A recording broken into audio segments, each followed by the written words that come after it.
Magandang araw po mga kababayan. Welcome po sa Pinila Kalakbay. Ayan, naway safe po ang lahat. Pupunta po tayo ngayon sa pawn shop. Ipapapraise ko po yung mga ibang nakolekta ko po na hindi ko po alam yung mga totoong value. Mas mahirap po malaman ganun, di ba, kung ibebenta ko in the future. At least alam ko po yung value. Samahan po ninyo ako. Ngayon po ang temperature minus 10. Hindi po masyadong malamig.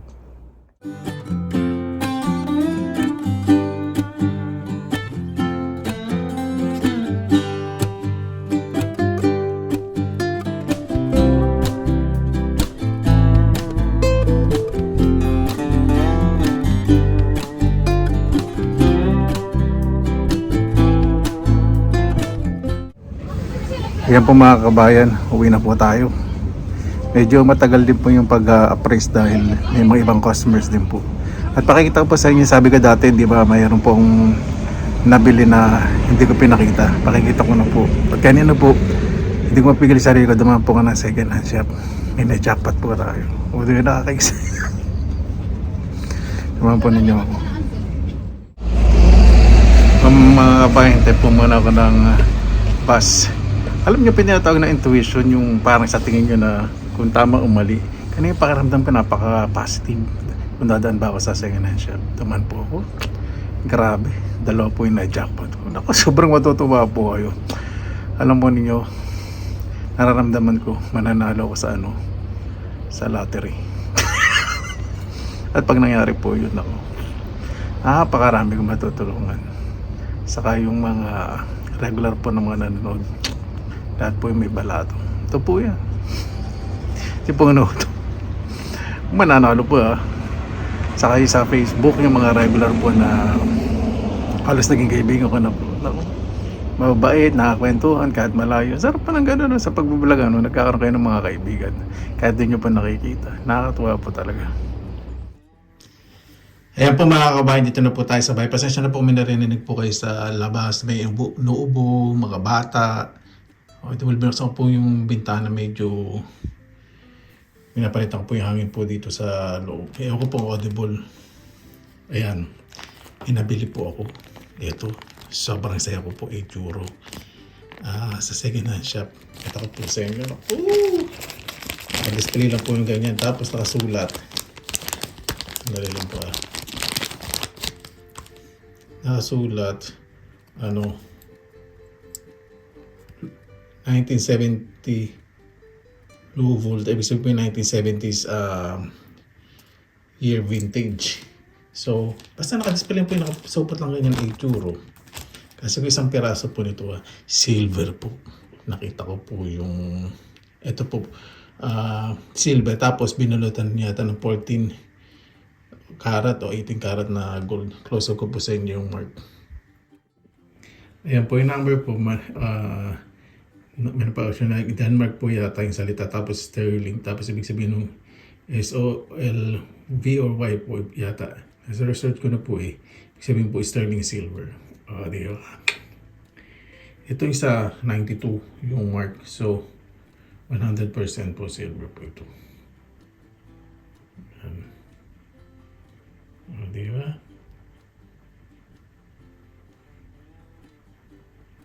Ito pa sa'yo ko. Jackpot po tayo. Talagang tiyagaan po. Kaya na ang mata ko mamagkano sa kakachiki, kaka-zoom gamit ang phone ko, okay lang. Kung naman ganito ang makita po ninyo, meron sa ilang taon lang, baka 3 to 5 years, magkano na po value nito, di ba? Ganda po,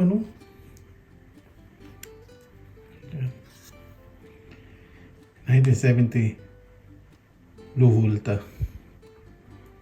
70s po yan. Year. Tuko. Di ba?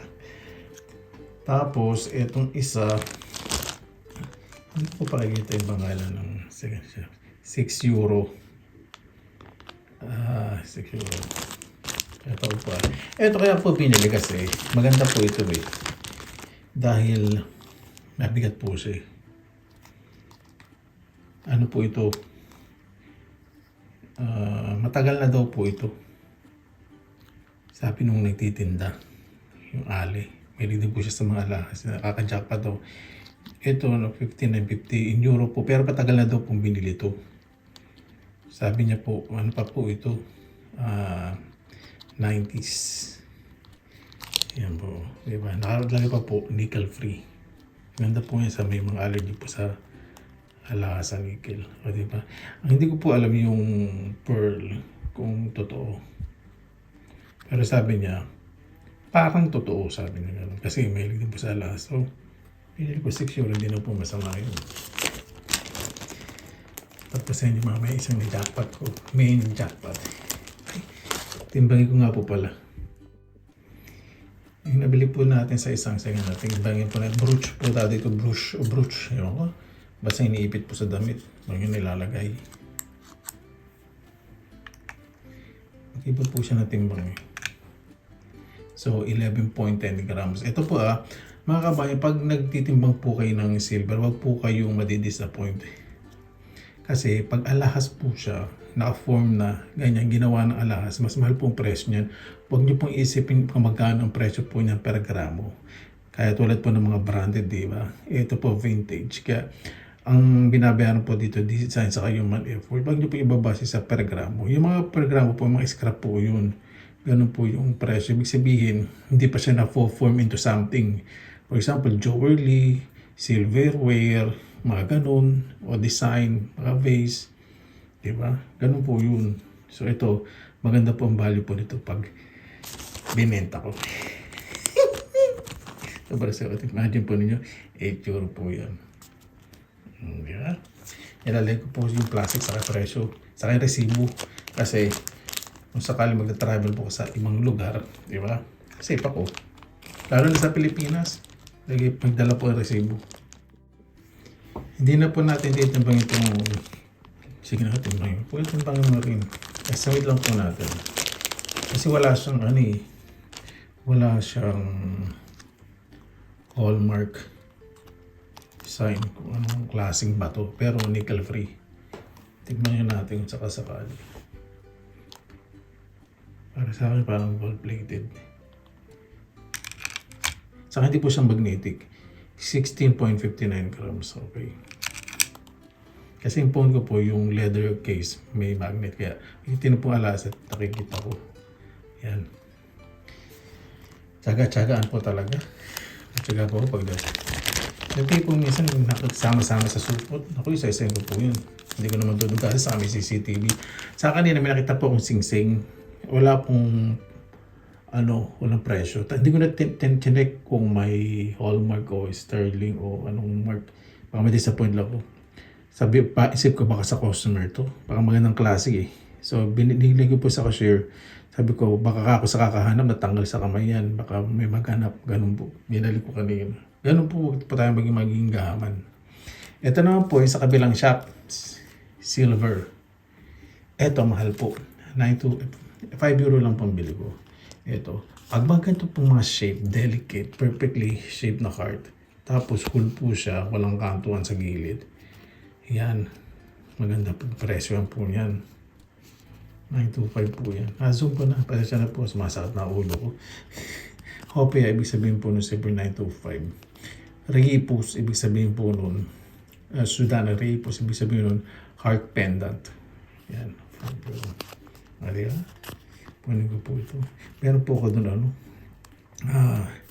mayroong pinong magtatanong pa, paki-comment po kasi meron akong kulay na ganito. Ano po siya? Makikita ko nga mamaya.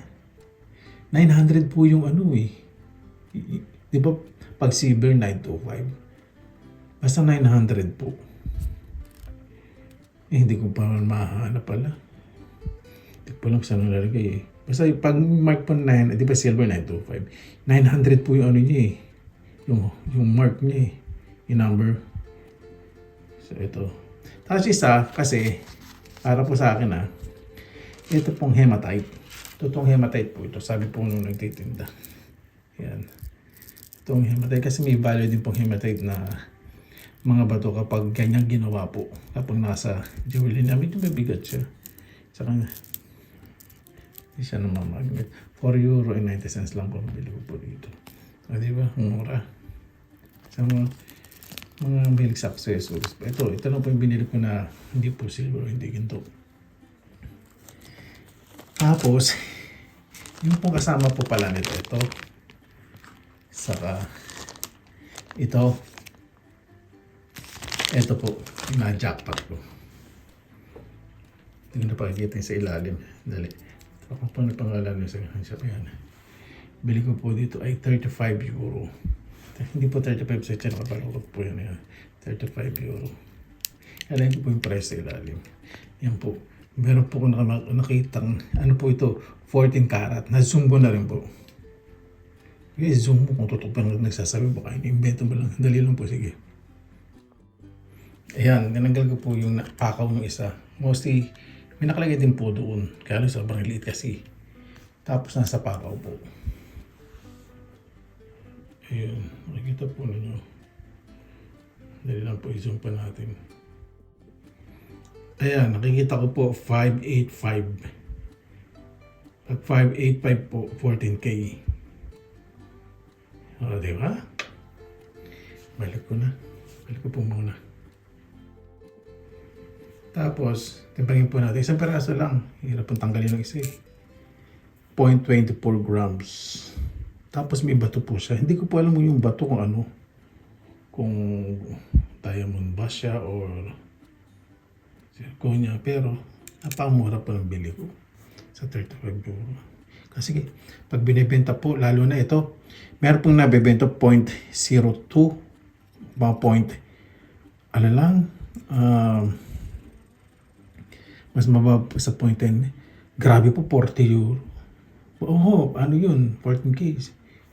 Sa isang second hand shop. Doon po sa isang second hand shop na may Goodwill din, medyo mahal yung mga alahas doon. Naka-display na po lahat. Pero po silang nag-check na jeweler. So, meron po silang magnifying glass kapag may mga alahas po. Lagi po muna to. Yan po mga kabayan. Hindi po muna ako bibenta. Talaga iti-treasure ko po ito. Tapos, may sinabi po sa inyong isa diba na sobrang na-jackpot ko. Hinahanap ko po yung presyo nito eh. Alam ko, bili ko po dito eh. 95 euro. Ayan po. Ito, bracelet. Kasi naka-display po doon, may sira. Tapos, basta nakasulat, gold, ibig sabihin po nun, gold. Ayan po, may sira. Basta mahaba po yung pagkakasali, hindi niya alam po kung gold, basta. Tapos ako po nagmamadali. Talagang tinignan. Kasi pag ganyan, hindi po siya halata. Para talaga siyang wala lang. Tapos nakasupot. Tapos, nagulat ako sa presyo. Bakit naman gano'n? Naka-display po, hindi po sa glass display. Ito may sinasabi ko po sa inyo, may nakita ako. Na sinasabi ko po sa inyo na talagang gusto ko lang po i-reveal. Pero hindi ko po ito ibebenta. Tatago ko po ito. Meron po siyang mark eh. Hindi. Ano ba yung numbers? Ay. Yan nga natin. Nakalimutan ko na. Ay, na-research ko na pala to. Ano ba yung isa? Ay, sandali. Meron mo pa rin sing-sing. Kaya hindi ko na... May kasama pa pala itong sing-sing. Yung sing-sing po, 14K. Hindi ko po alam saan nalagay. Pasensya na po ha. Ay, medyo nahihila na rin ako ngayon. Kaka-zoom to. Sige na siya. Dali lang po ha. Zoom natin. Eh, parang nakikita niyo po ano. Ayan po. Italy. Tapos 700. Ayun, nakikita ko na 750. Yun, nakikita ko na. Nakita niyo po, 750. So, 18K po ito.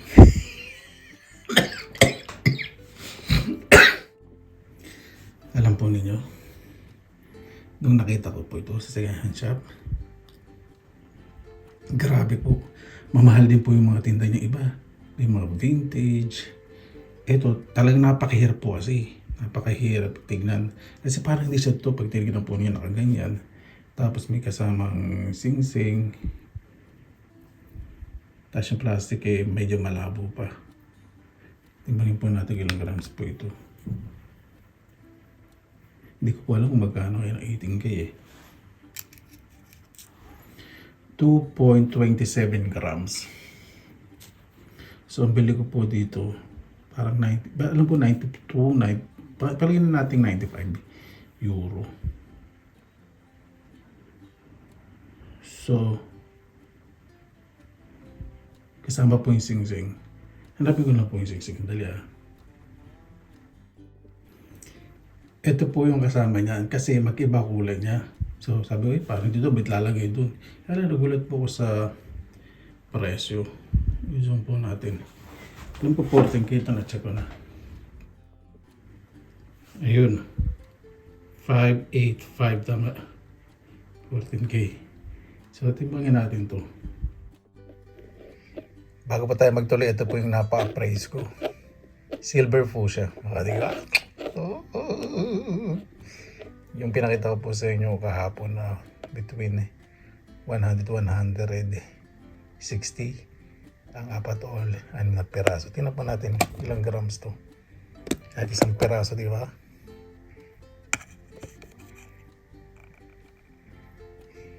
Yan, 12.52. Di ba? Pili ko po yata, nakalambot na kahapon po, di ba? Pinakita ko, tinanggal ko yung 3 euro po yata o 2 euro. Oh, jackpot po tayo. Ay, nako. Siyempre ko po talaga.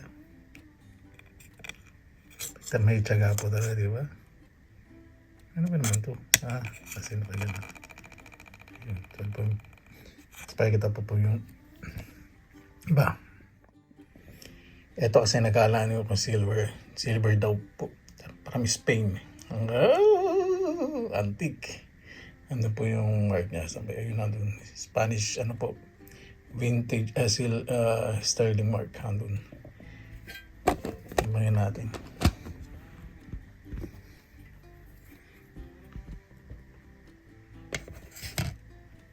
Naku, bigat din pala ito. 32.95. Hindi ko na po matandaan kung magkano bili ko dito eh. Hindi ko na, ano yung resibo.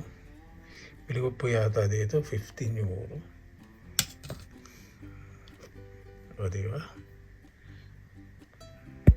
Magbenta din daw po ito ng mahal kasi antique daw po. Saka yung design. Collectible. Tapos silver pa. Tago ko po ito.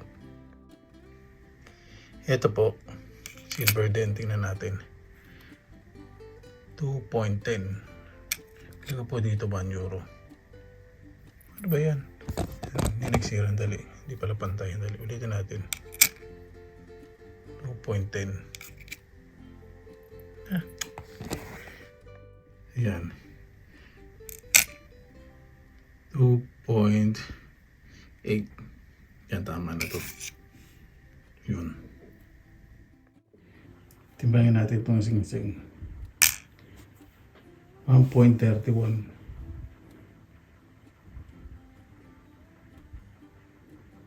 Hindi ko alam kung magkano kayo ng per gramo po sa Pilipinas. Tapos dagdag natin to.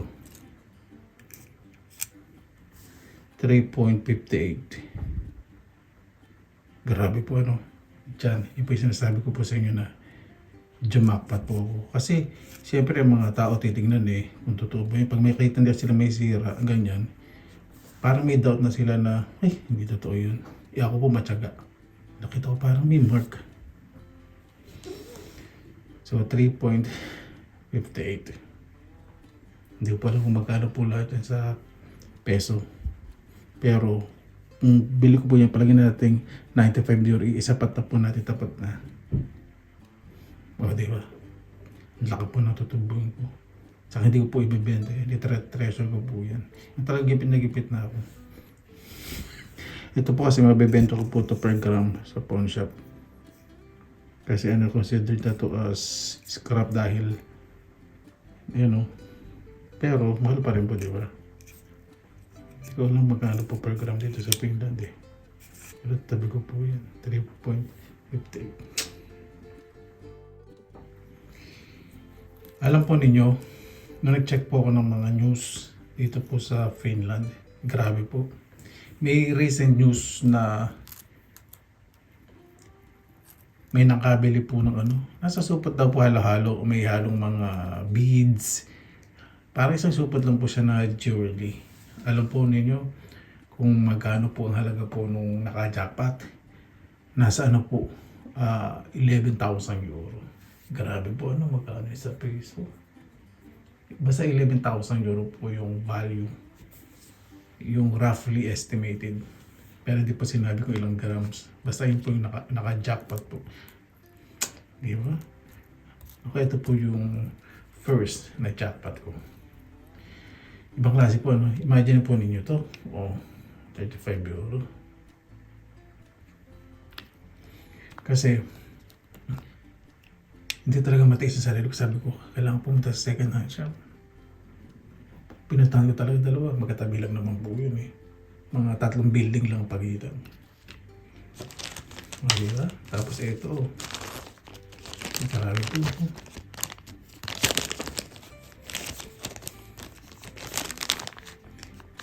Ito pa yung mga euro. Siyempre protection pa para sa akin. Baka may maunahan ako. Ayan po, diba? Ay, nako. Sobrang saya ko po talaga.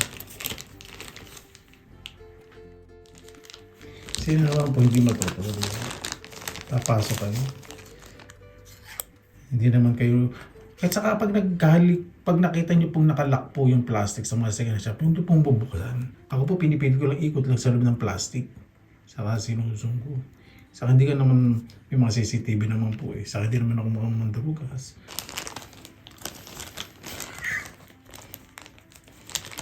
Diba? Imagine yung po ninyo. Sa mga oras na inaano po natin eh. Imagine po ninyo in the future. Magkano na po yan? Eh dito lang po sa Sing Sing saka sa bracelet. Diba? Almost 4 grams po, diba? Hindi ko po alam kung sa 18K o 5,000 o 6,000. Hindi ko pa po na-check eh. Wala pa po akong idea ngayon kasi nakaraan na-check ko yung sa 18K. Ano yata? 6,500, 7,000. 7,14, 21. Palagyan natin ano to. Kasama tong Sing Sing. Dahil ito 4,000 pesos. Grabe po, no? Ang laki ng ano ko. Na-jackpot, hindi pa kasama to. Tapos ito pa. Ito, mabenta po. Pag nickel pa rin po talaga yan. Hindi ko saan ko papapress. Mabigat masyado, parang hindi naman ginto eh. Mabigat ba talaga? Hindi ba ginto magang lang? Sabi niya, pearl parang totoo. Sabi nung may-ari pa sa ganyan siya. Sabi niya, tiyaga ko daw maghanap. Papaalam naman po. Sabi ko, okay lang mo kumuha ng picture. Check ko siyempre. Hindi wala problema. Ginagawa naman ng iba yan. Kahit naman damit. Di ba? Paano po? Maraming salamat po sa inyong oras na inilan sa Pinilakalakbay. Maraming salamat. Pasensya na kung hindi po tayo makapagmukbang kasi gusto ko rin naman siyempre yung health ko. Ayoko po namang araw-araw nagmumukbang po tayo.